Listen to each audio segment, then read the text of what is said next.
Hey there. Hey, how are you? Good. Good weekend? Oh, kind of rained out. It's okay. So, Uh, what is the game plan here? Like, what are we gonna? How are we gonna do this? Do you have any idea? Like, where are you gonna start and where we're gonna go? Because we've already been through this like twice. So, we have. I just wanted to understand. I mean, I know you were asking, you spoke with Jonathan. He said that for whatever reason, I think something to do with your kids, you cut it short. He said he no, I still had didn't a cut it couple of things. short. I mean, he told his story. There wasn't much else to talk about. Like I wasn't there. I have it no idea. I was think he felt, 45 minutes. I think yeah. 45 minutes of him telling the story. The one thing I wanted to clarify, I think you asked him, and he was a bit confused. You asked him, why would Israeli intelligence be involved? Israeli intelligence had nothing to do with this. I'm for Israeli intelligence. I'm not currently, and I wasn't in the capacity that I was in. Um, I Okay, but you can't. told me it's some kind of quasi intelligence organization Well, it's that's a from Israel, right? no. It's an organization. The people involved are from several countries. I was brought in because of certain training and skills that I had in specific fields. So I'm going to stay on here, but I'm going to email you something so that you can see for yourself. Uh, Truth Seeker Show. Uh, paper.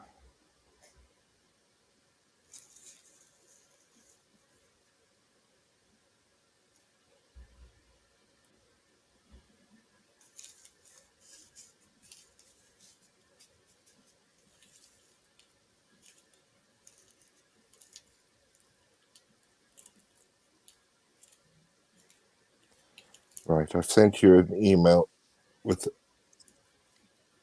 a research paper.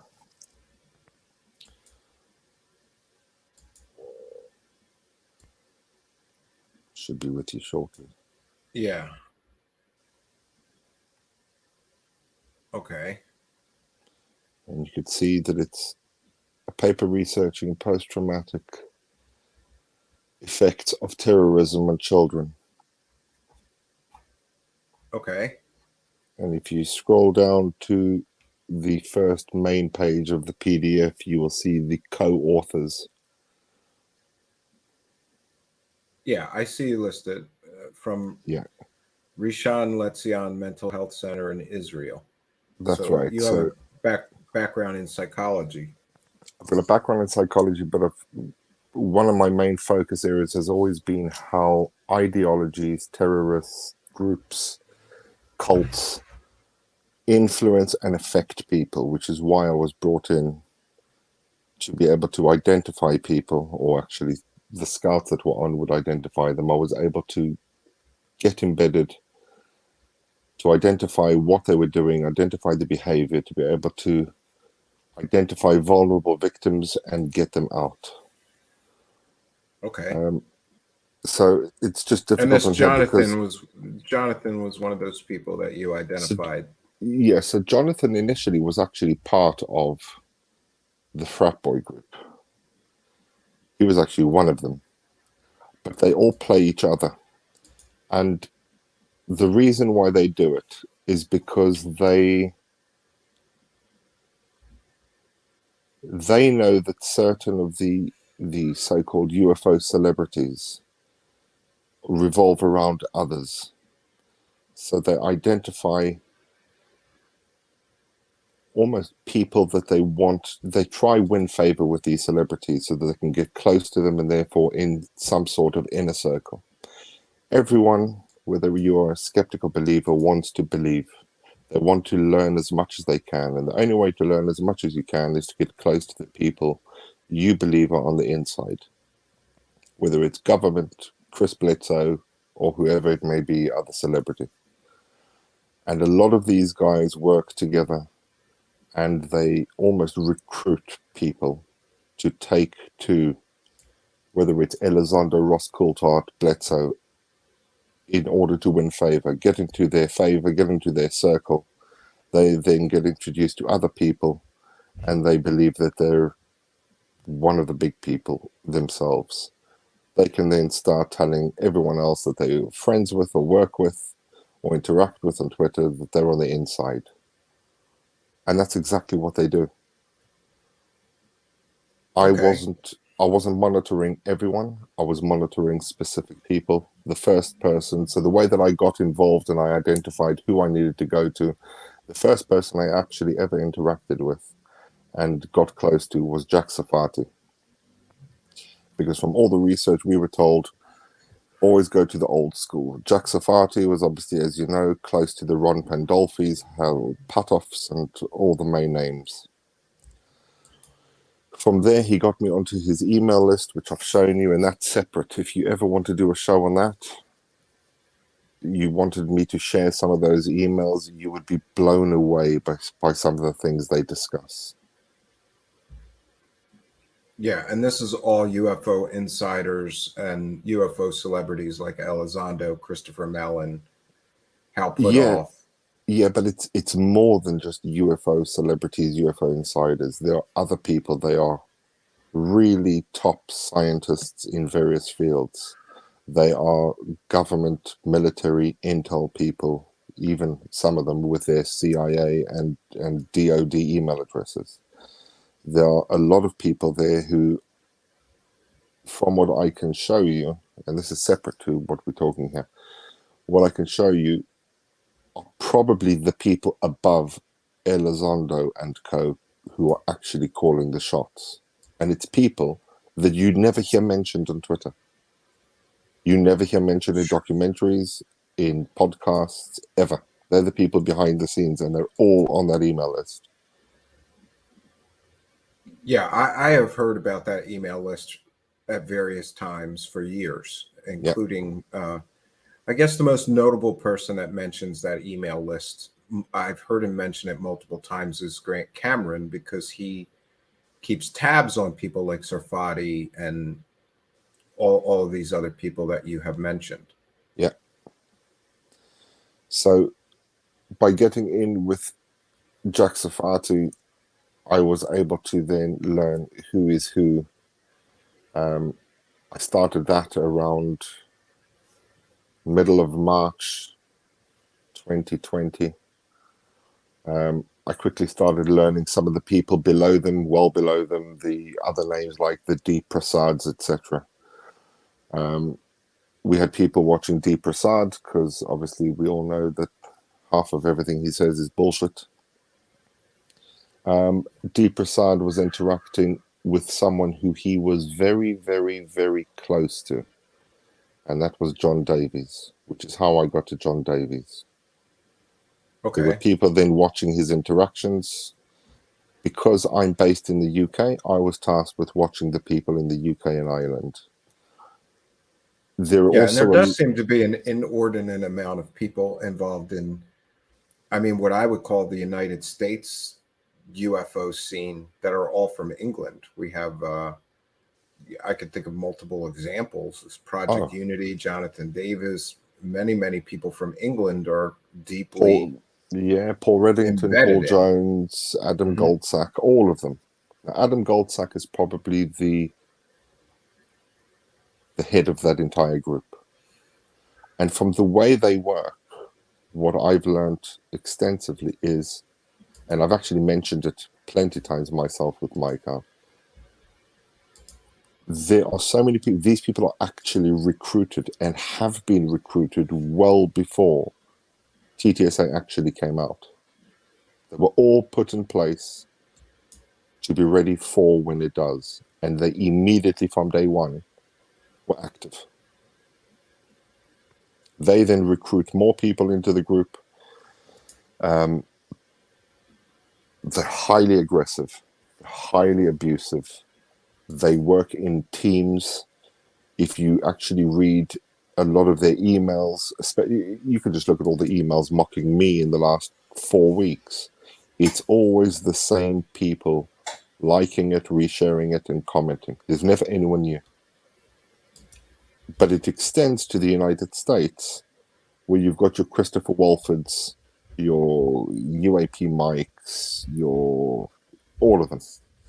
They're all involved in the same group. Then you've got your passive guys who have a different task of simply disseminating the propaganda. And that would be your favorite guy, Ryan Robbins, UFO Jesus. You've got the likes of... and UFO Jesus is, people are aware that I have problems with him because we can show chapter and verse that all he does is repeat talking points of UFO celebrities, and he does absolutely no fact checking.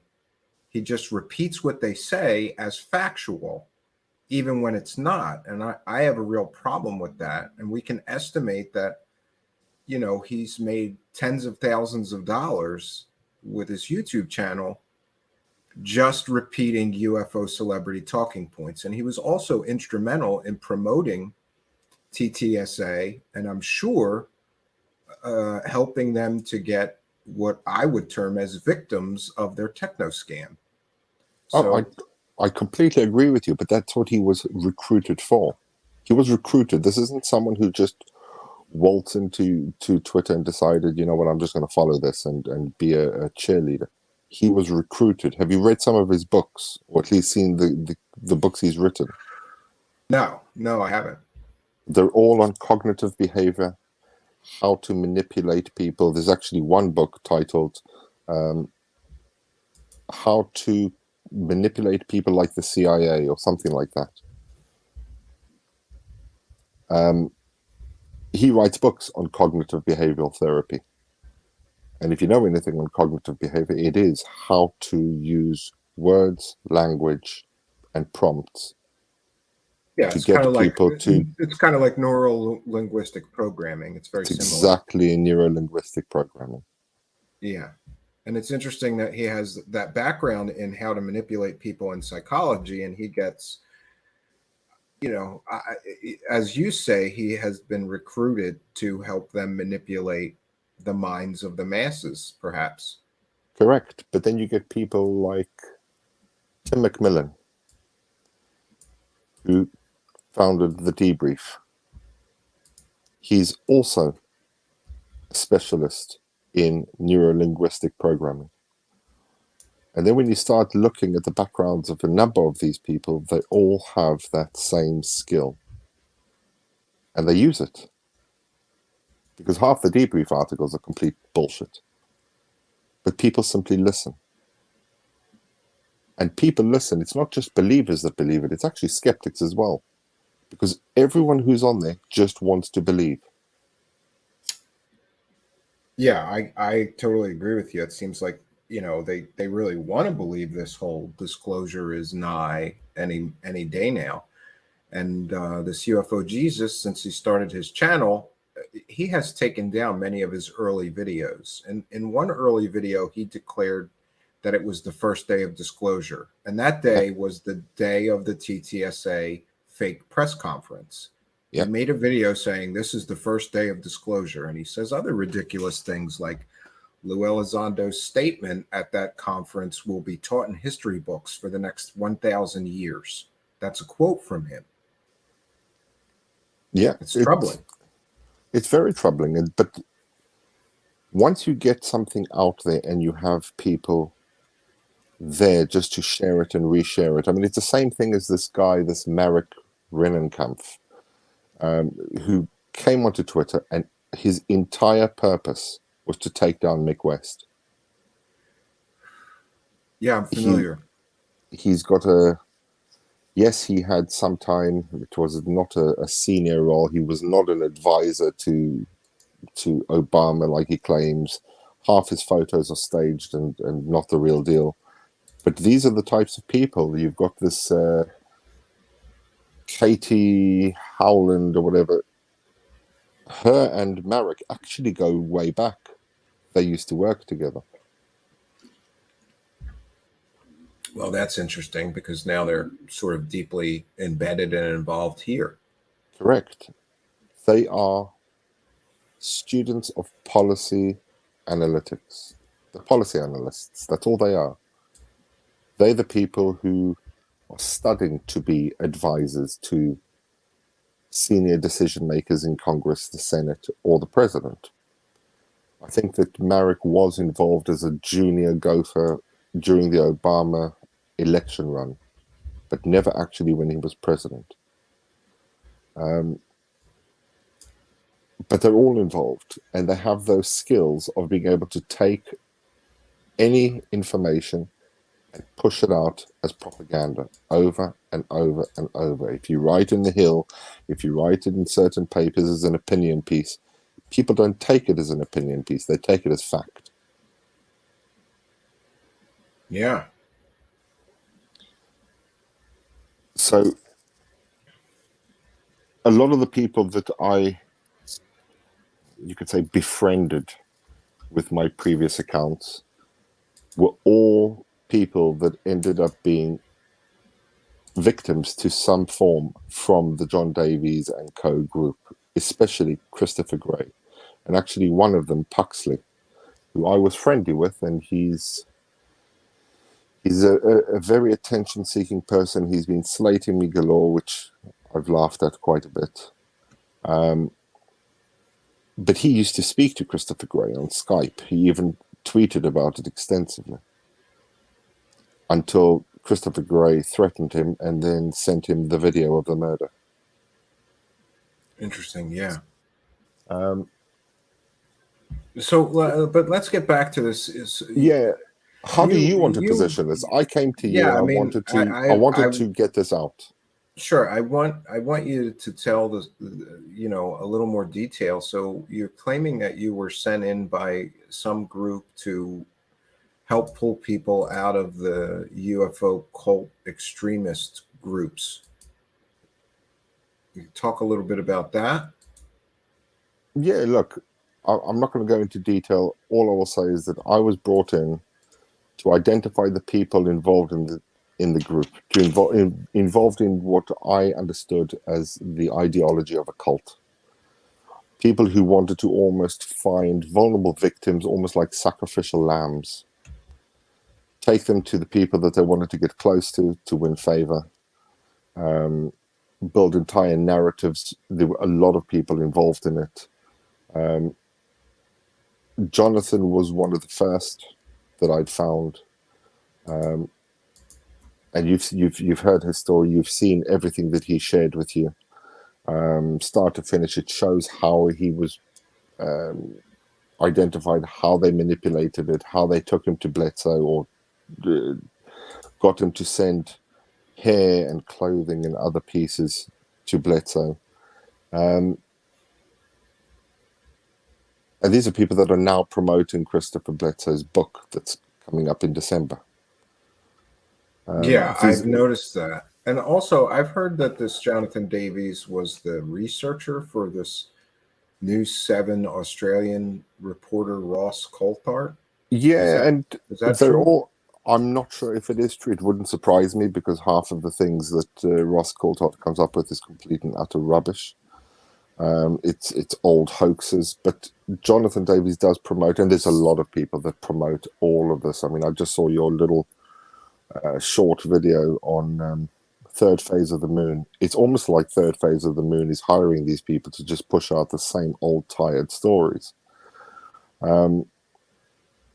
But these guys have a sense that they've had experiences that have touched them. Jonathan Davies believes he's got super psychic powers. He's told people that he has met a shape-shifting skinwalker. It's all the usual stories, and people believe it. Yeah, they do. People believe it because people want to believe it. Jonathan Davies, I then came clean. I said to Jonathan, you know who I am. I am coming on Twitter. I got him to believe that everything that I got him to believe, I came on and I was given a script. The script for certain characters was an amalgamation of things that I'd learned from Jack Safati, the old man who was contacted by aliens, speaking to aliens exactly as Jack Safati believes he was. I knew that Jonathan Davies was someone who wanted to get very, very close. In fact, he used to tell people he was Christopher Bledsoe's best friend. I don't think they've ever met, but he was his best friend. Yes, and just so the audience is aware, this Jonathan Davies is the person who arranged for Jonathan, who we've interviewed and will include in this piece. He arranged for him to send a lock of hair and a picture so that Chris Bledsoe could somehow talk to the aliens and heal his daughter of a very serious health condition. Correct. Yeah, and Jonathan Davies told him that Bledsoe has cured people of cancer in the past, of terminal cancer. Well, Jonathan Davies, and it's also in writing that you've got from Jonathan, he's also told him that he's to speak about it to no one because they have done this before. Mm-hmm. They've done this several times before, and it seems to bring trouble to Christopher Bledsoe. There's a long history of it, and Jonathan Young was not the last person that they did this to. Davies then befriended very closely Christopher Gray. Christopher Gray himself was a believer, but he had certain skills, IT skills. He was able to get information on things and people that were at a very, very advanced level, almost as if he was trained. Well, that's pretty interesting that he had the mental fortitude to complete those kind of tasks, considering, in other areas, it appears that he was, lost in a delusional fantasy here and sort of losing a grip on reality, right? Yeah, I think that towards the end, he was losing a grip on reality. I think, obviously, to be at the level and to do what these guys were doing, you can't really be on any semblance of reality anyway. But it started building for him. He started to get very almost religious in his messages towards the end. A lot of these guys they try separate and try almost not talk about their religious background or religious beliefs, but there's a lot of religious belief in it. And as you've seen from the email that Christopher Gray sent to people, he believes that he likely had an interaction with Bledsoe himself, because he made very clear in his statement that the Bledsoes are not to touch him or his family ever again. Yeah.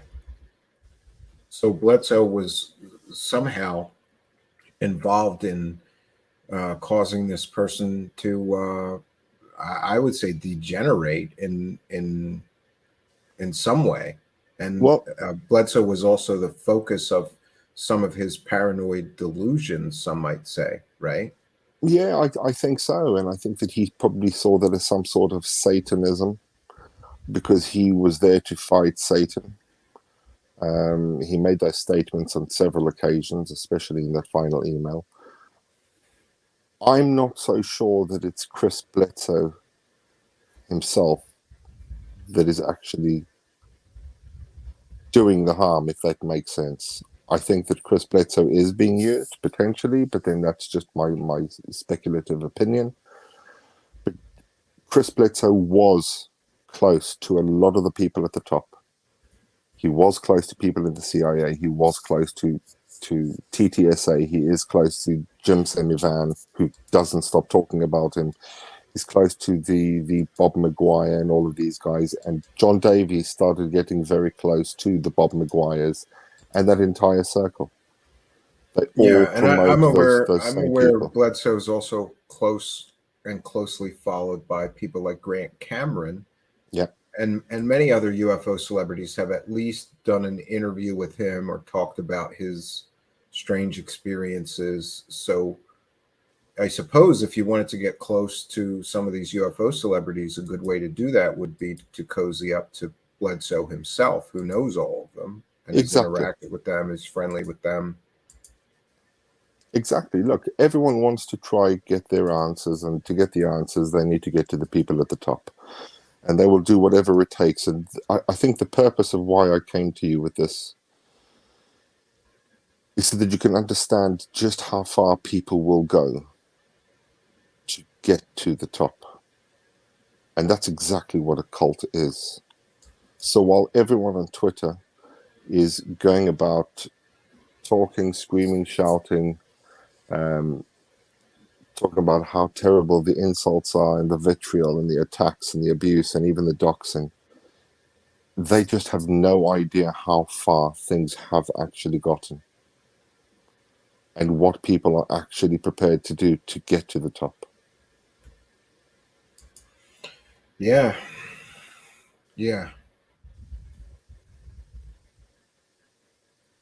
So That's it in a nutshell. It wasn't a long stint. I interacted with people. I tried to get away from the threat narrative because that used to frighten a lot of people. And everything that I ever said with those characters was always to ensure that people weren't led to believe that there's an imminent threat of an invasion or these killer aliens and these bugs, as Tom DeLonge used to call them, coming to infest everyone.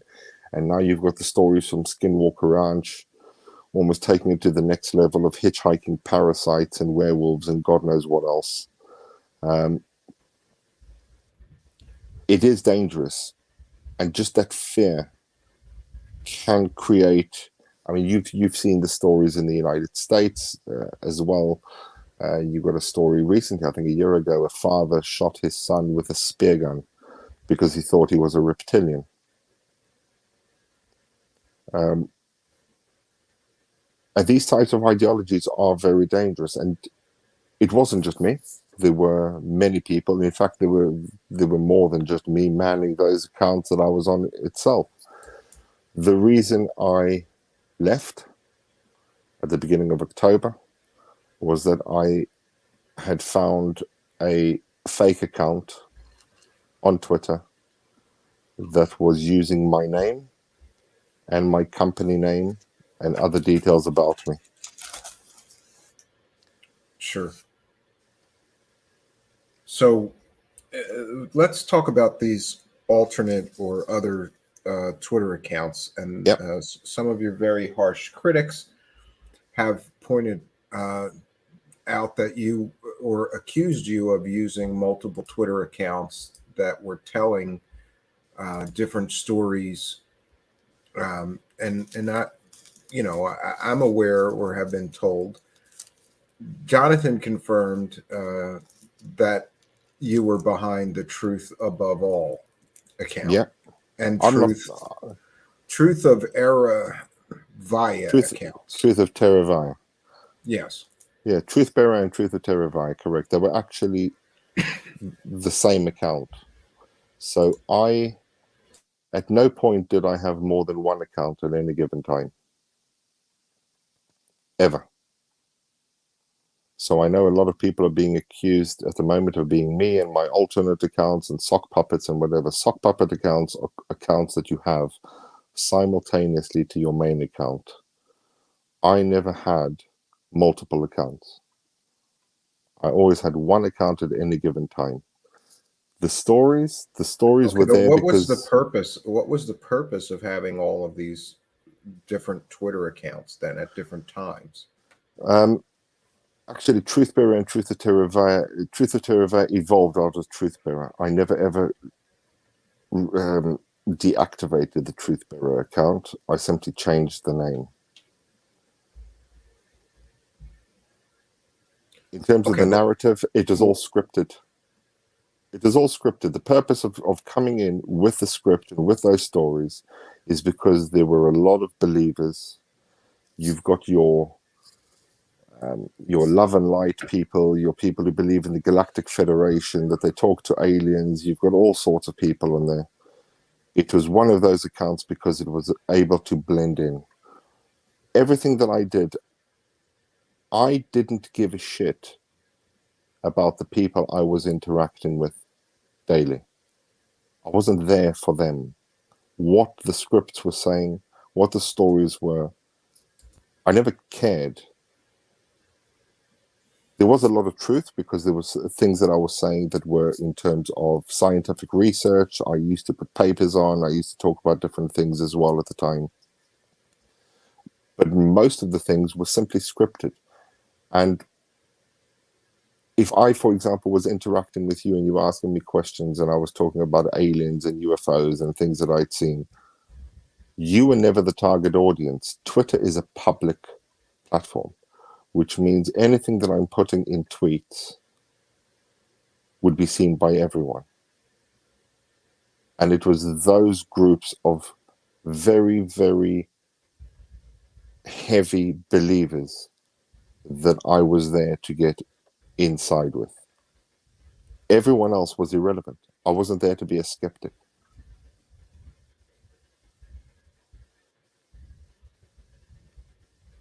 okay. But this is what I don't understand. So now you're saying that those accounts were you were posting scripted things. Who Yeah. was giving you the script? The group that you are saying that you work for? Initially, yes, and we were making up the script as we went along. We would literally meet certain individuals, certain accounts who were telling us certain stories, and we would build narratives on what we were learning, people believed in, people were saying. We weren't mimicking them, we weren't taking their stories from them, we were simply pushing things out that there were groups, large groups, that believed in it. Simply to fit in. I think the best way to describe it is almost like an undercover operative in a mafia group. He has to pretend to be someone, speaking like them, doing exactly what they do, living in a rundown apartment in the same area. None of them would know who he is. They would all think that he's one of them. That's exactly the purpose. The purpose was simply to find, identify, and get people out away from the hold of those groups.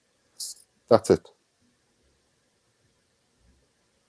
Okay, but some people may say that that's a convenient excuse They could say whatever they want. A retcon after having been caught with these alt Twitter accounts. There were a lot of people. There were a lot of people on Twitter who knew exactly who I was and who knew exactly what I was doing. People could say whatever they want. The thing with Twitter is, it's a paranoid group of people who think they are researchers and investigators, and they think that they've worked everything out. I'm not here to clear my name. If after this people still think that I'm the bad guy, I honestly don't care. I never came to Twitter because I have a love for Twitter. I have no interest in ufology. Well, you seem to have, from the posts of those accounts, you seem to have quite a working knowledge of the history of it and absolutely and the mythology and the stories of this thing. That's called researching on the job. That's easy. There is so many resources to get information on. There's so many people that you could speak to. I mean, I could show you threads on the Jack Safati emails that tell you everything. They literally link to every main story, all the main players, a lot of the UFO cases. I don't have a personal interest. This is something I was doing for probably less than 18 months. And then I left. That's it. My job was done and I left. I came back as me. because that account was still on, the fake account. First thing I did was I confronted that account. They deactivated. Still got screenshots of that account when it was active. It was an account mimicking me. I know exactly where they get their information from, and half the information that people have on all my different accounts and things I did and things they claim that I was talking to aliens and I used to put this in people's head and this, that. I know exactly where that comes from. It comes from exactly the same person and the same people. But there are a lot of people, there are actually a lot of people I interacted with who have been DMing me, as in my recent account, in the Moran Lerner account, saying we interacted with you when you were Truth of Terravea or Truth Bearer, and we never had a bad experience. You actually helped us get through certain things we were going through. And that was the purpose of what I was there to do. Yeah, and just to be clear for the audience, I have asked you, for more details of this organization that you claim that Yeah. you were sent in by. I don't know what 3, 4, 5 times now, and the reason so I'm not you giving can any imagine where information, people would find that problematic. Like there's some secret shadowy group that's sending people in to save people from UFO cults, but there it's a is. secret. I can't tell It's you not. who It's they not about. are. It's not about a secret. It's about there are still people on Twitter doing that. I'm not denying it. And if people think that there aren't, if people honestly are naive enough to think that there are no people on Twitter specifically to monitor and to look on both sides of it, it's not just to push a narrative and to push propaganda of the UFO narrative. It's also to counter it. But I wasn't there to counter it. I was there to help the people that were being affected by it. And that's it. And if people believe it, this story isn't about me. I know people like to make things about individuals, but this isn't about me. This is about a group of people that I was watching, and you have all the evidence in front of you to show you what you need. If people want to make this about me, that's up to them. It really doesn't bother me.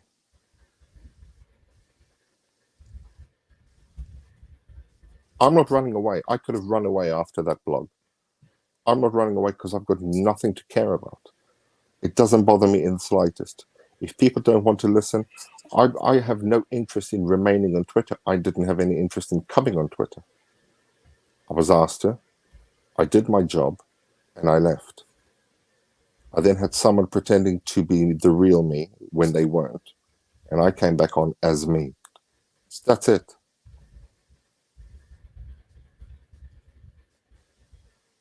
You Okay, can be but as tough with me as you want, no, Stephen. I'm trying to drill down on this because I mean, you can see how people critical of you are going to say you got caught with these fake accounts that were all telling different stories that aren't compatible, and now you're coming up with a new story to cover the old stories. But People could say that, right? and people will say that, Mm-hmm. but that's not what I'm here to show people. I'm here to share with people exactly what has been happening behind the scenes. I'm not the story. If people want to, I don't care what people think. People will absolutely say, oh, he's just concocted another story to get himself out of it. But these are the same people that cry out for hard evidence of anything that is said and anything that is claimed. You have that.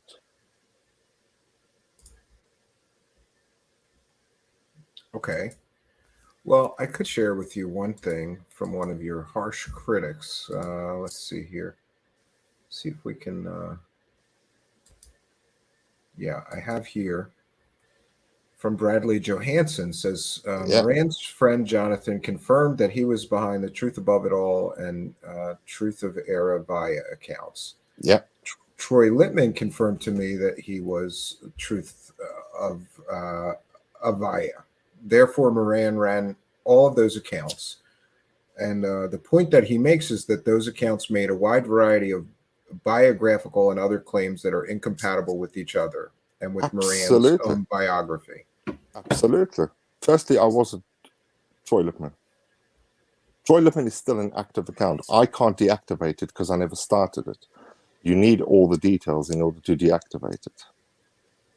Troy Lipman came on in middle of October last year purely because there was an account of me set up by whoever it may be, and they came on to watch that account. That's it.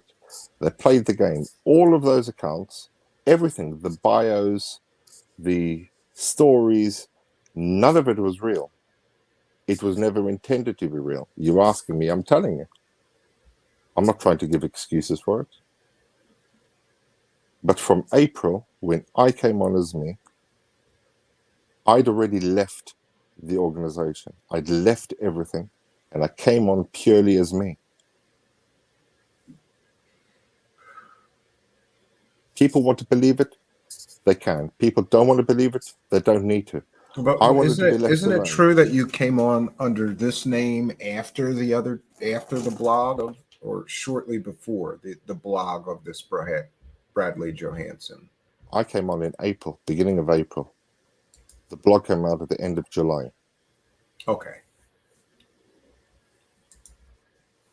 But I'm sure you can understand where people are having doubts because you had these other accounts, you were making all these claims, but you're now claiming that those claims or those posts you were making under these alternate, let's just call them alternate Twitter accounts, were scripted to get close to the UFO crowd. To certain people in the UFO crowd, yes. Of course they weren't real.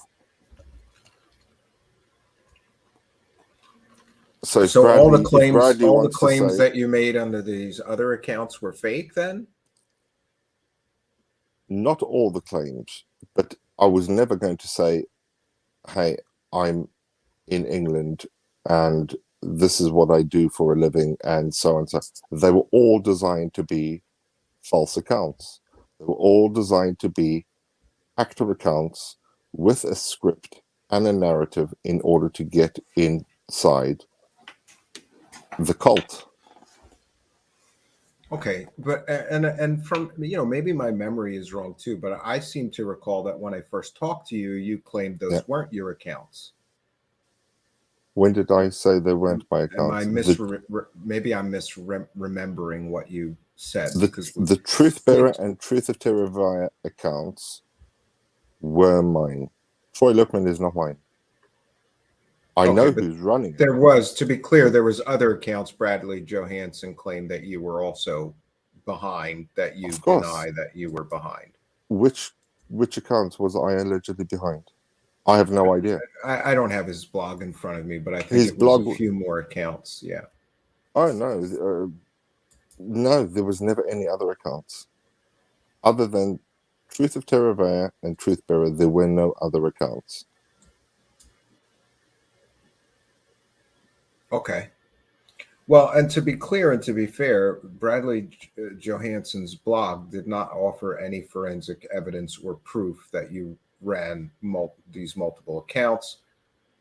I found it to be largely sort of his opinion that you were behind. We have the two, and you've admitted to those, and have an explanation, I suppose, for why you were running those accounts and posting things. A lot of people. So I'll give you an example. There are people who've known. There are people who've always known that I was Truth Bearer.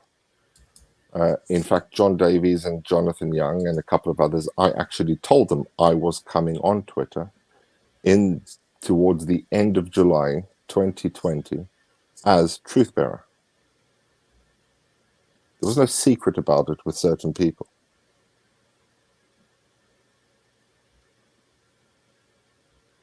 Okay, well, I understand that, but I'm sure you understand. I wouldn't be doing my job if I didn't ask you about this. I'm sure that many of your critics are going to say that this is the LARP 3.0. We had 1.0 with this account, 2.0 with this other account, and now you're on to the third. You're 100% right. All I've seen in the last 6 weeks, 7 weeks, is multiple people who have nothing to do with me be accused of being me. It is an easy excuse and an easy thing to throw at people every time they are now skeptical. And it's very easy to blame me that now any skeptic that makes any sort of comment is just one of my sock puppet accounts. Sure. There are people, the point is, there are people that will always believe what they believe. That's what I was saying to you at the beginning. It doesn't matter if you're a believer or a skeptic. The skeptics are equally as gullible and easy to believe the same things. Bradley wrote the blog. I knew he was writing the blog. I was told he was writing the blog weeks before. I knew the content. I knew what he was going to be writing. I even posted a thread 2 weeks before the blog stating, I've been made aware that I'm going to be doxxed. Mm-hmm. Okay, and also, I mean, it might add to your credibility. You've made other claims like being former Israeli intelligence and things like that. I mean, can you provide proof or evidence that you were former Israeli intelligence? A lot of the companies that I've worked for are, if you look at a group, so a lot of people have been accusing me of being former Mossad. I was never Mossad, and people do not understand how Israeli intelligence works. There's a unit in Israel called Unit 81. It is, what they do is classified. However, the group itself is not classified. It's well documented. You could read a lot about it. A lot of former Unit 81 companies or members currently run technology companies. Those technology companies are usually built, taken global, they're funded with heavy investment. A lot of that funding goes back into the unit and they continue doing more research. It's always the case. In terms of evidence of what would you like me to do? Show you my intelligence papers? These are things you know that you will never be able to see. Sure. Well, I'm aware of that, but I'm sure that people will ask for intelligence. And I did do some background. Do you want to tell us about NovoLink? Is that you that I found here as director? Yeah, Okay, NovoLink, yes. So we do have some evidence that you have worked in security and intelligence in the form of this company called NovoLink. Yeah, what NovoLink does, NovoLink advises companies, ministries of defense, some governments on intergovernment and inter-agency trade. We do work on defense contracts. We do work on biotech companies. We help them raise investment. We help them grow and expand. We bring them projects within certain military divisions of certain countries. And we're not talking about weapons here. We're not talking about biological weapons either. We're not talking about chemical weapons. We're talking about things like coronavirus and other infectious disease diagnostics. We take these to areas of the world that really need them. Africa, Southeast Asia, part of the United States. We work on a lot of renewable energy projects. A lot of countries with their renewable energies, they are actually run by military organizations, because it's military organizations that are, for many countries, the emergency services. If you have a flood, if you have any sort of catastrophe, earthquake, it's the military that is sent in to help people. We work with those organizations. That's all NovoLink is. Okay. You were also identified. You were also identified by the BBC in 2016 as the CEO of a tech startup, Chirp. Correct. And what was Chirp's primary product or service? It was an audio technology that allowed the transfer of data between any device with a speaker and microphone to another using just sound. No Wi-Fi, no Bluetooth, no any other form of connectivity. Just sound, both audible and inaudible, which means that I can stand 30 feet away from you with my phone in airplane mode. Your phone can be in airplane mode. I can send a sound bite with data, and it will appear and decode in your device, and you will get whatever data I'm transferring to you. We also use this specifically in nuclear sites, because a lot of the nuclear facilities, nuclear power plants are old, and they're not able to use Wi-Fi or Bluetooth inside the main turbines, which means that you have people walking around with manual books, taking meter readings. It's labor intensive, it's arduous, and it's very costly. We embedded small devices that allowed basically to make an old nuclear power plant almost like a smart factory. But you can imagine, being a nuclear facility, you also need security clearance to get in. Okay. So I guess, we should address this Christopher Gray and what you know about his interaction with some of these folks and what may have driven him to the point of madness and murder, right? Christopher Gray was an interesting one. He was an avid researcher. He had multiple accounts. He used to complain a lot about having issues with Twitter and Twitter barring his accounts because he never wanted to give them phone numbers to verify his accounts. So every time they would shut down one account, he'd open up another one, and then he'd clear the first one. He was very, very active in the community. He had very wild theories. One of the main focuses that he used to believe in was that he and others were time travelers. He was very focused on elements of the secret space force or secret space program. He was very much a believer in alien bases on the moon.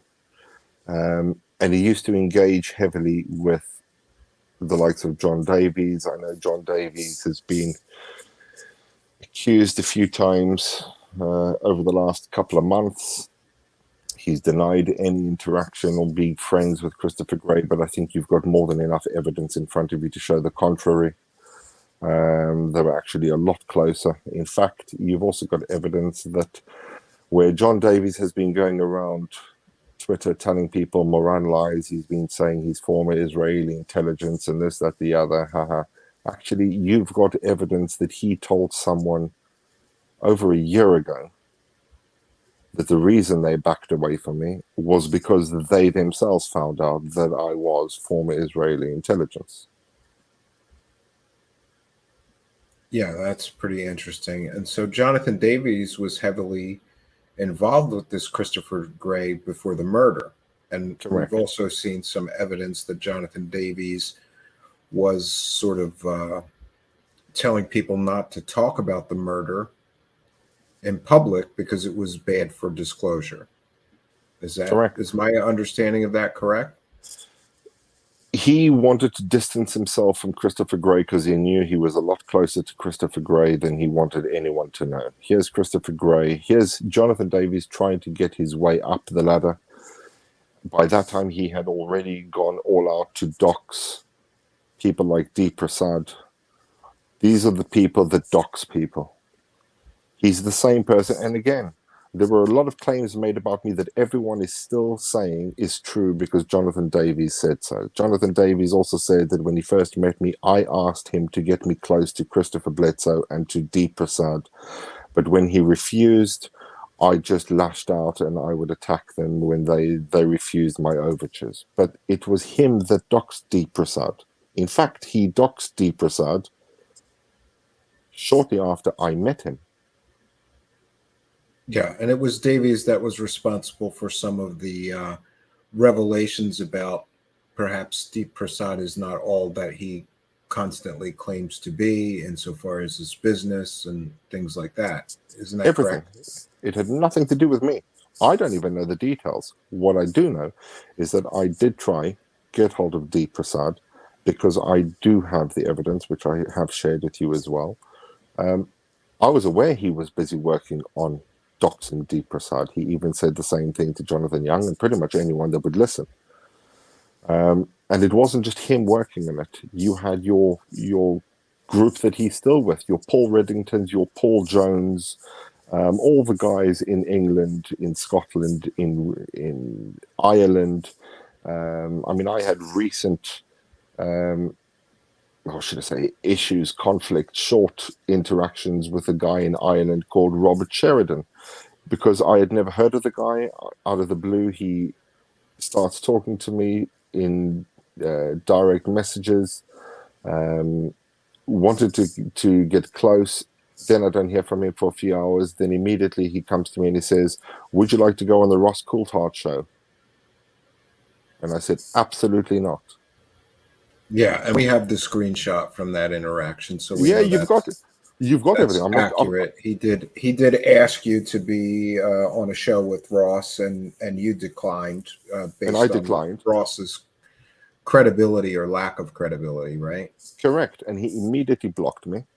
He then went around saying everything under the sun, and now he's coming out after the blog came out. He's come out and said, "I blocked Moran because Ross Coulthard did full background checks on Moran, and he told me that he's not who he says he is." But then in the same breath, he says that I'm born in South Africa, which is false. That is easy to prove. He said that I think if I recall in some of his tweets, my job is to sell water pumps or water components. Not at all. I was the CEO of multiple water companies. We were developing water treatment solutions, both chemical and actual technologies. In fact, one of the technologies is nanotechnology, quite advanced nanotechnology. These are the things that I do get engaged with. I do actively get involved in businesses where it is for the benefit of people. We are developing renewable energies. We're developing new renewable energy technologies all the time. Yeah. So I'm sure that you know, I mean, There's a ton of false information, and the problem is because Brad wrote his blog, anybody can say anything they want about me, and it's just believed. And personally, that's okay, which is why I'm answering you when you're asking me the questions. It doesn't matter what I say to you. It doesn't matter what I answer you. People will come out of this keeping to their belief of who I am, and they'll think this is LARP 3.0. And as you say, that's okay. I'm not here to convince people. I'm not trying to redeem my name, so to speak, because I couldn't care less. I could leave Twitter tomorrow and it wouldn't make a difference to me. But what does matter is that what I have brought to you is out there, so people know exactly what goes on, and they could stop thinking that this isn't dangerous and people don't get hurt, and that it's just a bit of doxing and a bit of insulting and a bit of attacking. It goes much further than that. no, well, that I understand. But as far as the criticism of you, you don't think some of it was deserved? You know, like for example, there's a lot of questions concerning your biography and your education and various claims on different sites. Like, where is your education from? My education is from Israel and South Africa.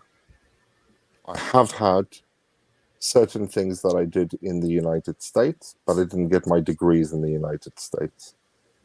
And what people are doing is they're going on way back and they look at the odd thing that I'd put on LinkedIn years ago. That's not research on someone.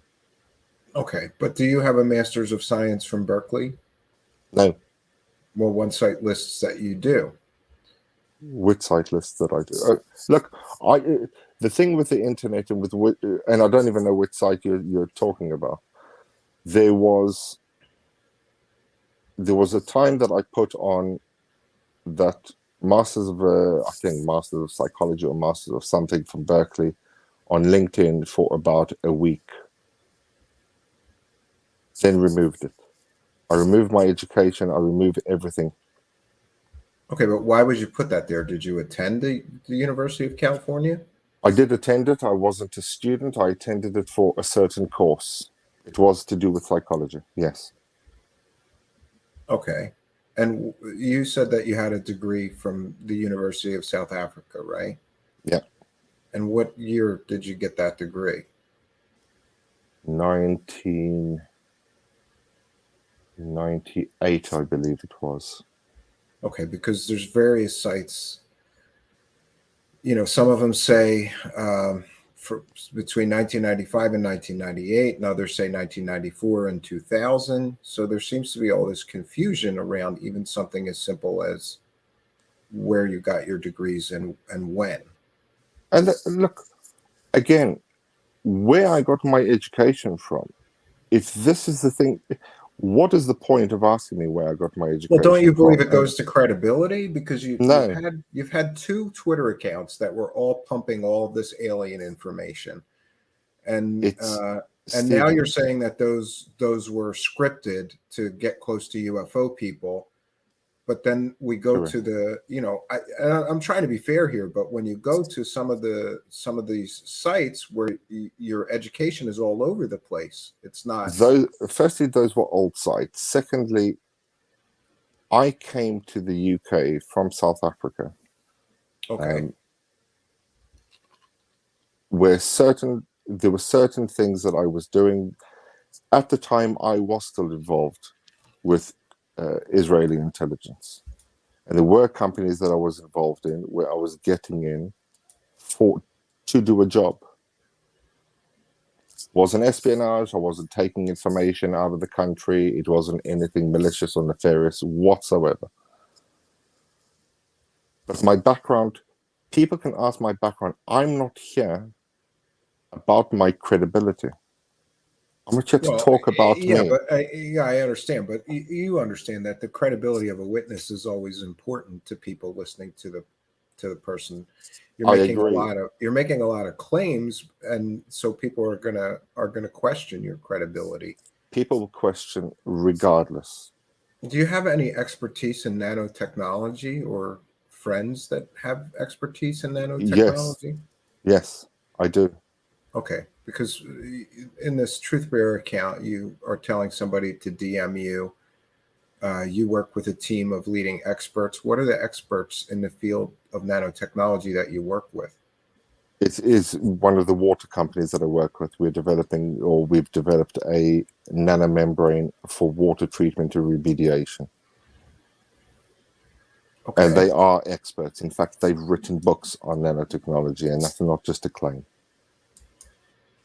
Okay, because that's one of the other criticisms that you are always saying that you work with all of these I very do high work, placed people in and I all do these work with different these high fields. placed people. I do work with these high placed people. Do you want to name some of them? One of them, you can find out her name is Gail Pergamit.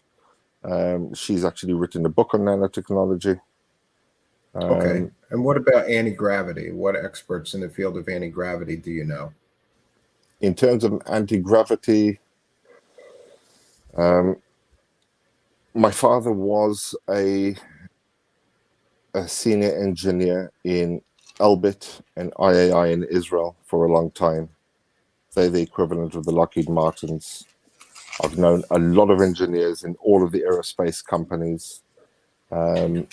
And some of the Okay, but projects that what? they have worked on are in anti-gravity. Do I understand the science? No, I don't work with anti-gravity Okay, but technologies I mean, myself. you can understand that, like some of the claims of this Truth Bearer account, you're telling somebody, um, do you have a working anti gravity experiment? And you say some of the people, or excuse me, several people do, including some of the guys I work with every day. Yeah, Who is it that you work with every day that has anti gravity experiments? right. At the time, I was involved with your friend, and I was helping them with research papers. I was involved in the group day to day, and I wasn't actually doing the experiments. But I was working. I was in the WhatsApp groups, interacting with them every day with Jeremy from Alien Scientist,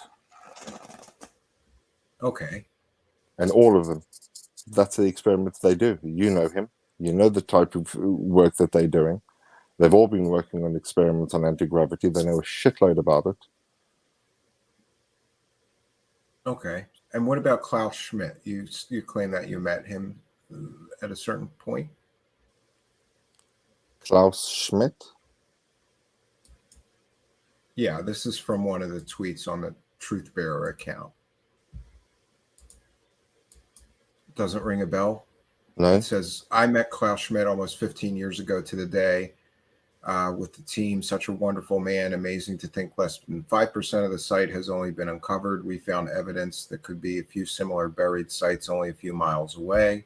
I mean, you can see how this sounds fantastical. You're connected in with people that are experts in nanotechnology. You're connected in with people that are experts in anti-gravity experiments. Because it's And my now job to be Klaus. connected with them, but I'm not. I've never come out and stated that I am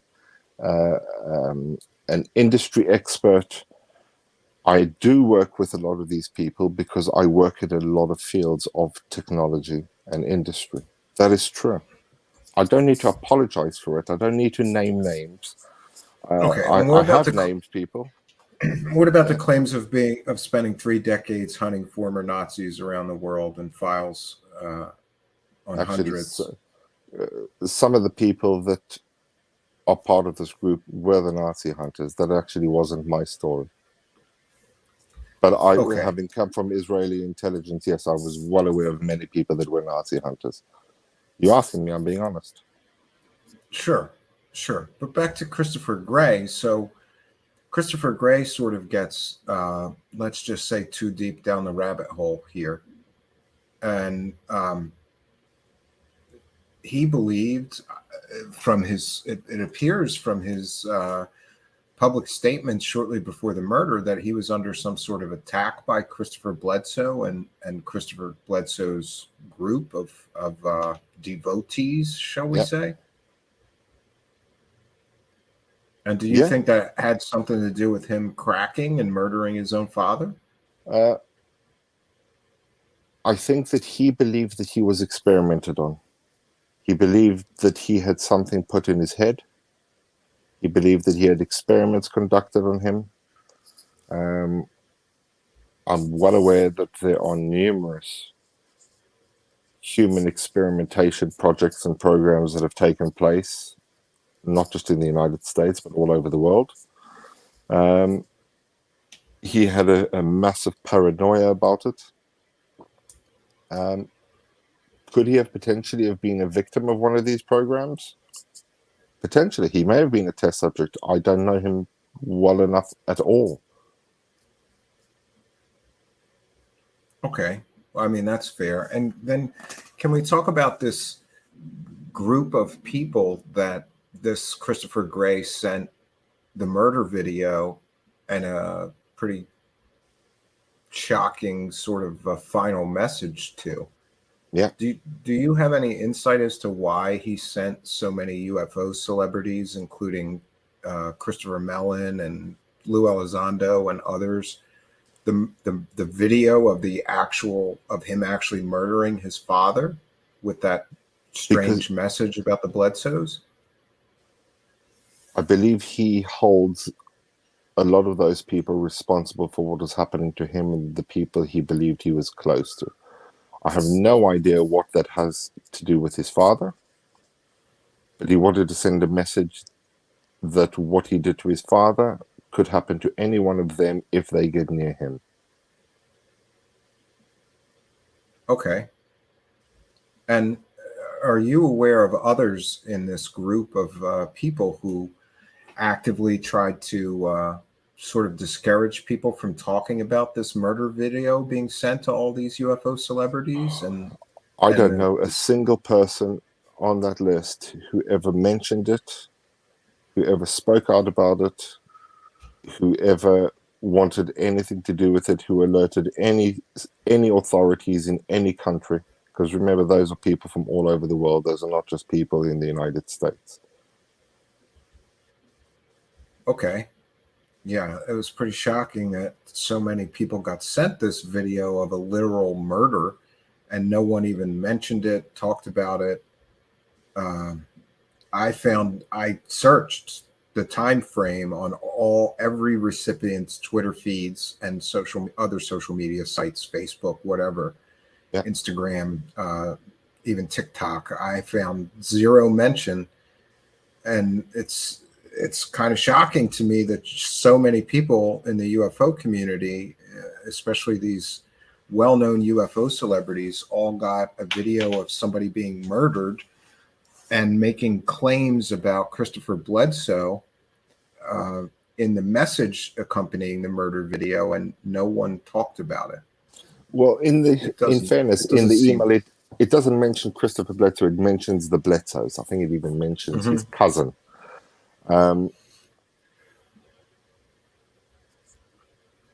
These are the people who are pushing a narrative, and any mention of this would harm the narrative and the cause that they were working for.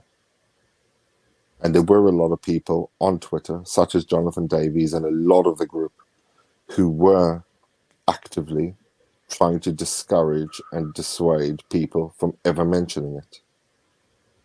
And there were people who were affected and were sent that video and other from Christopher Gray directly, who were then approached by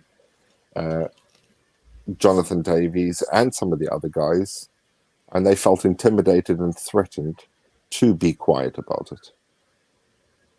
Okay, yeah, and it would appear that at least Davies was discouraging people from talking about it, because Yeah, that would put the disclosure advocates that were sent that murder video, I suppose, in a bad light somehow, or you know. absolutely. Look, Jonathan Davies was one of the main people that I came on to monitor and to keep tabs on what he was doing and who he was interacting with and why he was doing it and who he was trying to recruit. I know he's put in a lot of tweets and a lot of messages saying that I was the one recruiting. I was never recruiting anyone. I was never building a cult. I was never there. I never gained. I don't get paid for any of this. I have never asked anything of anyone. I didn't even ever care or interact with any of these UFO celebrities. Ever. I didn't care to. I wasn't there to do it. What people, this is what I say, and I'll say to you what I say to anyone else. I get why you're asking me the questions about me. You can ask all you like. You may not like my answers. You may think, this is a crock of shit. It goes to your credibility. This isn't about me. The evidence doesn't need anyone to talk about it. It's there in front of you. The things you've got in front of you, no one else has ever seen. No, and I agree with you that many of the screenshots that you have provided or Jonathan have provided back up much of what you say. But I'm sure you understand that it sounds like a pretty fantastical story. We have like this whole UFO cult of personality. We have people, recruiting people to be followers of certain cult-like figures like the Bledsoes, and some shadowy groups sending in operatives to pull people out of these extreme groups. You are looking at it as a shadowy group sending in operatives, or it is just an organization who is sending people with skills in being able to engage people using psychology, who have got a background in actually helping people that have been affected by ideologies. Everyone involved has a similar background. Not everyone is in intelligence. Some people are simply psychologists. Okay, well, that sort of makes sense that you would send in a psychologist to help somebody sort of be Correct. deprogrammed from a cult, right? Correct. And people can go out and they can try find out whatever background they want on me. It's not about me. As I said, I can leave Twitter tomorrow and leave you all to your own devices. When I came on in April, all I came on to do was to be left alone, and I came on to share information on technology, on science, on history of certain things. Everything I shared, people can go read up about. And yes, people have said, you know what, anyone can go onto Google and find this as well and just research it. Yeah, they could. But in this field, people don't. Because until I started talking about plasma, there were people who claimed they had an interest in plasma, but no one actually was talking about plasma as a possible cause for half the things that people are seeing and experiencing. Since I started interacting with people and talking about certain technologies, such as, for example, that drones were not actually invented 10, 20 years ago. Drones have been around for over 100 years. I'm aware People, of their use in World War II, at yeah, least. but Yeah. but people never talk about it, and people don't even research it, and people just simply follow what they are told in news articles recently. I was simply there to show people that a lot of these technologies go way back because no one else was doing it. And people can criticize me all they like. As I said, I could leave tomorrow. Everyone can get on with their own devices, but the information you have in front of you is there. That doesn't change. No one needs to interact with me. People can think I'm a bullshitter, and I really don't care. I have a life. I can go carry on with my day job. I've got a family. I can carry on, and I really don't lose sleep over Twitter. That's the thing. Most people get doxxed, or they get their information and they panic.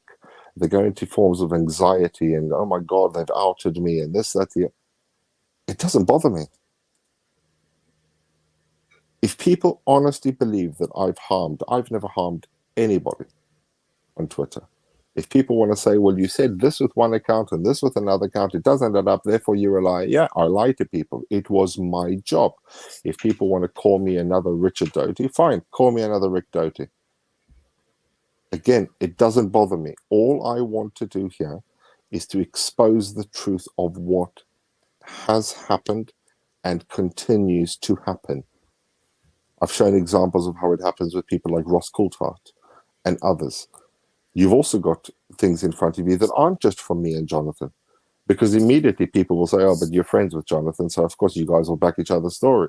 This isn't our story. This is in black and white where you can read it, but you've got other evidence that doesn't come from me and Jonathan. It comes from other people.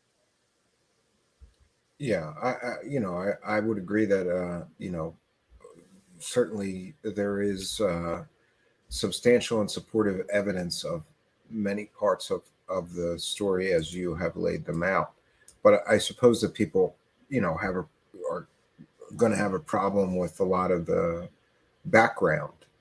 Like I'm sure you can understand, it's a lot of baggage. Like if I somebody without the baggage that you're and all of this confusion with these multiple accounts and why you were Stephen, tweeting one thing on one and one thing on another one.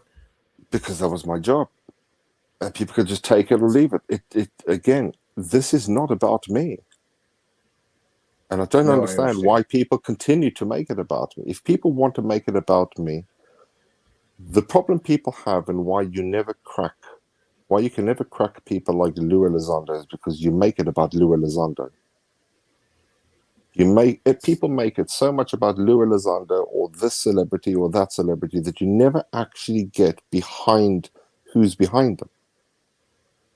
It never seems to matter. It's just about taking an individual down. Great. Take me down. You can take me down. It really doesn't bother me. It doesn't change what you have in front of you.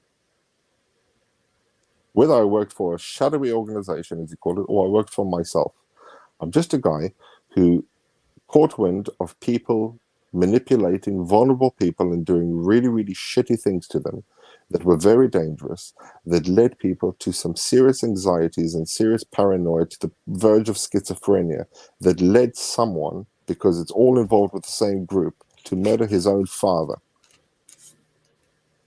Does Yeah. it matter if I was part of a group or working on my own? What will make everyone feel more comfortable? No, I understand your side of it absolutely.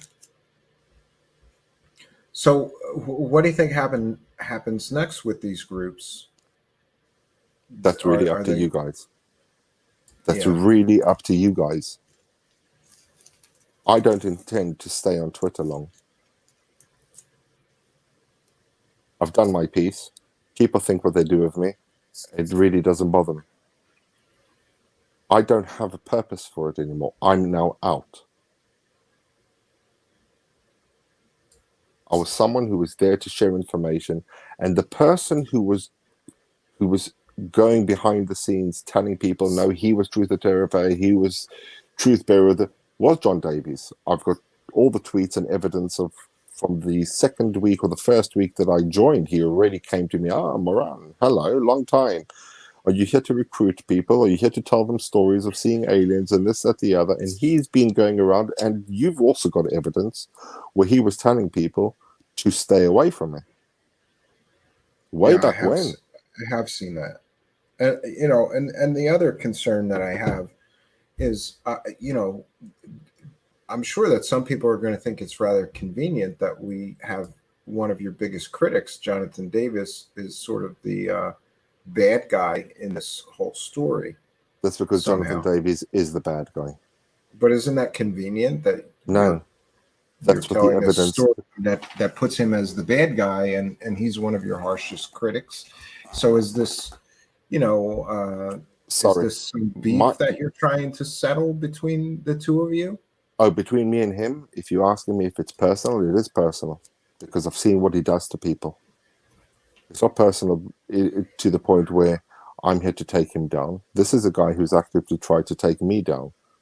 I'm saying to you, it didn't succeed because I don't care. But what I'm sharing with you is the truth. You've got evidence in front of you. And again, I keep saying it. Everyone keeps going on about the need for evidence. Evidence, evidence, evidence. Take me out of the equation. In whatever you want to share, you don't even have to have me involved. You have enough in front of you to make your own mind up. If people want to think this is a personal vendetta, I'm trying to point score and I'm trying to settle the score with Jonathan Davies. He has come out and made a lot of claims about me that are untrue. I'm simply providing evidence to you of a much bigger thing that has been going on that also simultaneously contradicts a lot of the claims he's made about me. I'm now no longer running away from it. I'm not hiding. I'm not denying I was those accounts. You've asked me certain questions. You've asked me if some of the claims I made were false. And I'm saying to you, yeah, they were. I'm not trying to create stories. I'm not trying to give excuses. I'm simply saying it as it is. If people want to attack me for it, absolutely fine.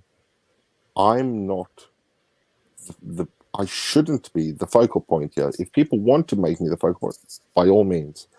But as usual, they're missing the point here. People are And accusing everyone of being in cults. People don't actually well, understand there's what a certainly real cult cult like is. behavior. There's certainly cult like behavior going on here. There is cult like behavior, but what you have in front of you is the true definition of what a cult does. And what people are accusing some people on Twitter of being part of cults just because they believe is ridiculous. That's not what a cult is. That's just fanatics, and there's a difference. Yeah. Yeah, But well, it's definitely a disturbing story, and unfortunately, somebody died over all of this. yeah, And probably I'm more aware than one. I'm aware of at least a few more murders that have taken place when people got too deep down that rabbit hole. Somebody Yeah, killed their own brother. Here we have a story of somebody killing their own father and then sending a murder video to all of these well-known, prominent UFO celebrities. In this other case, somebody murdered their own brother because they thought they were a reptilian alien or something ridiculous like that. yeah. So there is a real danger that people get too far down the rabbit hole and lose their grip on reality. People are getting hurt. But you it's the know? same thing that I was saying a few months ago, where I actually said this on the Josh and Artemis show. Another group of people who I'd never harmed, I've never wronged, and turned on me in a dime on that blog, which is absolutely fine. But I said on their show that the biggest gripe I have with the narrative is that the people like Shraver and others who are making these claims of declaration of war, and these are aggressive aliens and they're coming to invade, and parasitic swarms of hitchhiking God knows what. You are creating a paranoia in people who are vulnerable already as it is.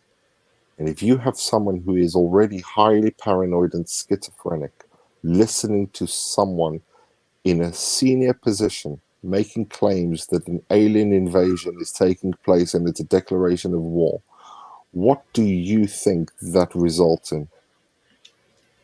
That is a national security threat. That in itself is.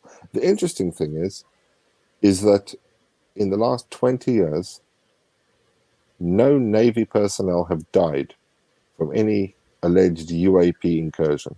None. I actually shared an article about a week ago from someone in naval intelligence stating no one has ever died or been harmed from any of these UAP. But I've Yeah. given you an example of people that have died and have been harmed. And it happens all the time. It's still going on. Yeah, yeah, I would tend to agree with you. It seems like this story has been sort of covered up and forgotten about, and that's disturbing in and of itself, right? It is disturbing, but it's disturbing because it hasn't stopped. That type of recruitment still takes place. There are new people joining the ranks, and they're trying to work their way up, and they are prepared. Actually, in the words of Chris Walford, who said it to Lou Angeles on a Spaces on Twitter, which I'm sure you recall, where he said they are willing to do whatever it takes for their disclosure. Yeah, there does also seem to be a great deal of um, people who make excuses for absolutely terrible behavior. Like, well, who cares if this person lied to us this many times? It's the greater good, but is it really good what these people are attempting? Or, does the end really justify the means? And a lot of people sort of excuse away all this terrible behavior of some of these characters involved because they're going to bring disclosure, whatever that means now. They are going to bring disclosure. There's a lot of terrible that takes place in this alleged community. One of the things that I've always had an issue with is that everyone on all sides is always wanting to take someone else down. I'm not trying to criticize you, but that's your show. You take people down. Do they deserve to be taken down? Probably yes. They lie and they manipulate. And I'm sure that's exactly what Brad thought about me when he wrote a blog about me. And that's absolutely fine. All I'm trying to say is this isn't about me. No, and we will be providing all of the evidence that you and others have provided us. And, I'm troubled by this story on multiple levels. So, I'm going to furnish all of the evidence. People can read all of these private messages and tweets and follow the bouncing ball and draw their own conclusion. But it would appear that many of the things that you have um, described are backed up by the actual evidence provided by you and others, which we'll be providing all the viewers as always, so people can make up their own mind. Yeah,